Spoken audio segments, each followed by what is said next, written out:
boa tarde.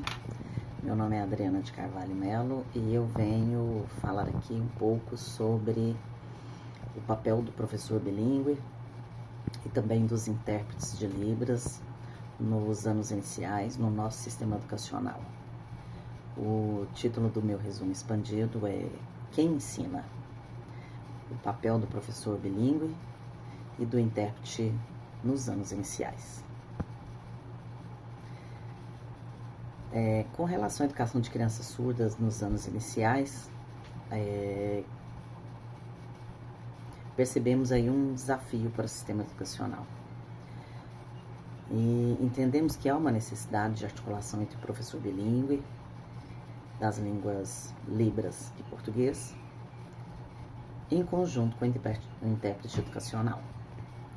As leis 10.436 de 2002 e 13.146 de 2015 garantem direitos linguísticos, porém, na nossa visão, existem lacunas na prática.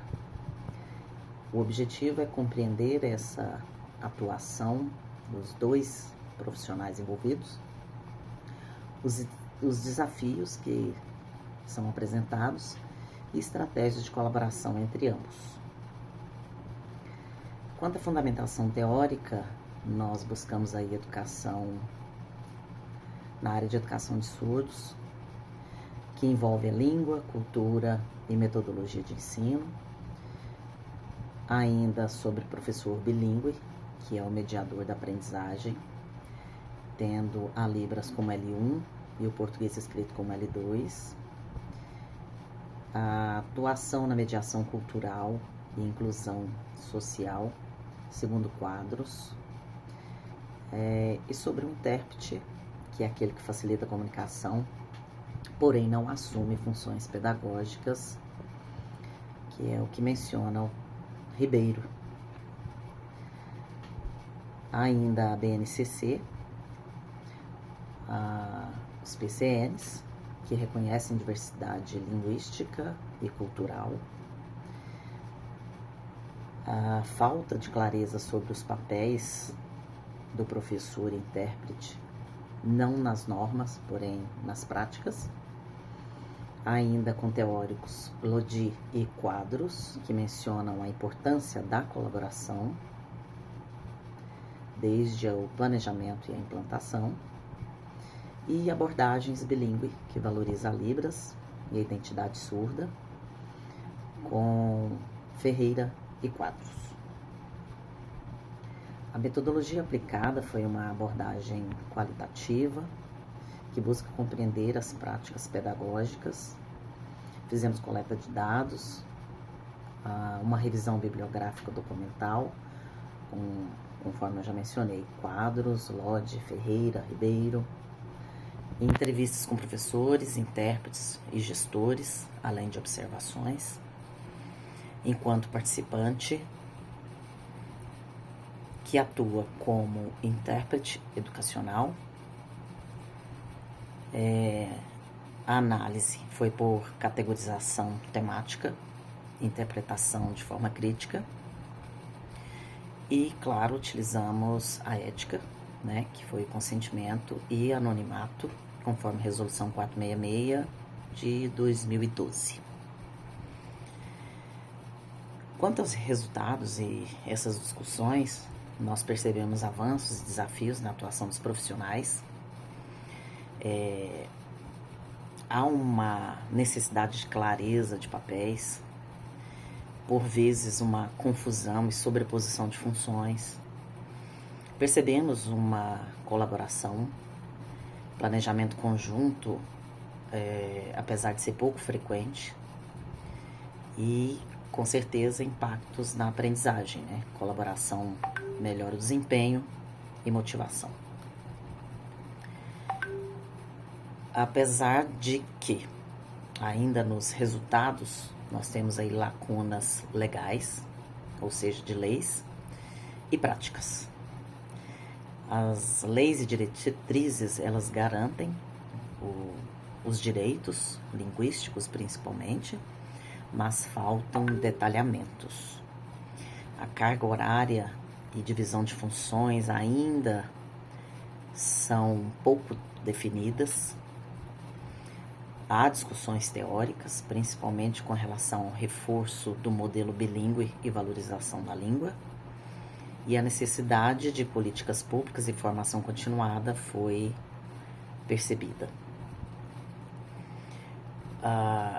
Ainda com relação a esses resultados, nós percebemos aí que há direitos legais, porém não refletem práticas eficazes na área da educação.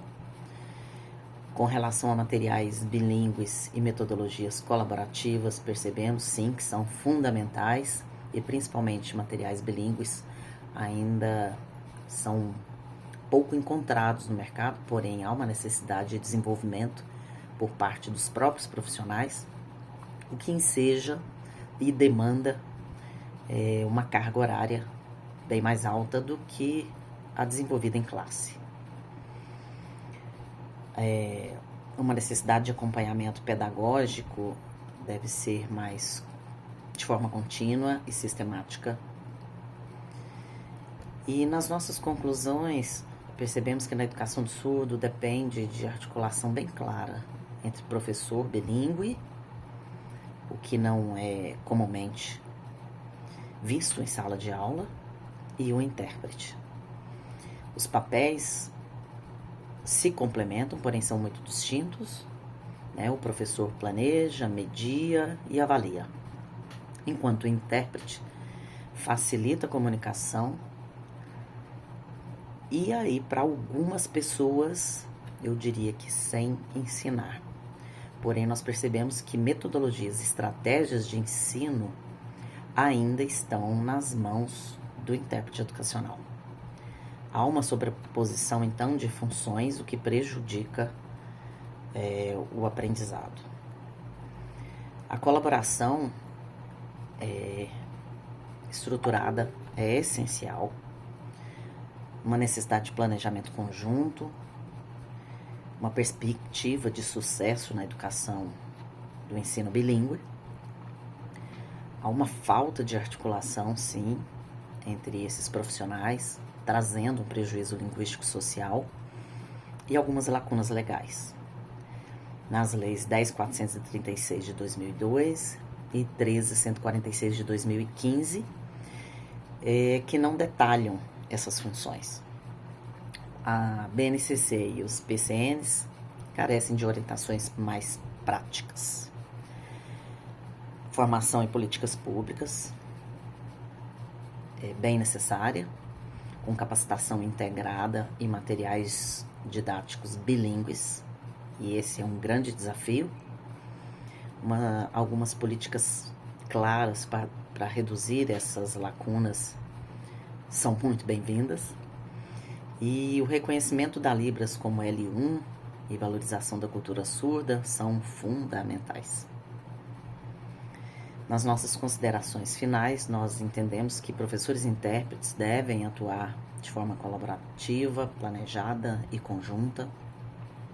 É necessária, sim, uma formação continuada de apoio institucional, o que não se restringe apenas a esses dois profissionais, mas a toda a escola envolvida.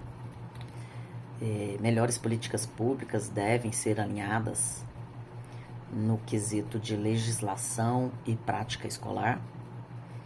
E o objetivo final é garantir o acesso de fato ao currículo, a aprendizagem significativa e funcional e uma inclusão real. Umas referências não mais importantes, mas que nós elencamos aqui, são leis que reconhecem a Libras enquanto língua, o Estatuto da Pessoa com Deficiência, a BNCC e PCNs, ainda estudos sobre educação bilíngue de surdos, comunicação e educação de surdos, também língua de sinais e ensino de surdos, e por último, professores bilíngues e intérpretes educacionais.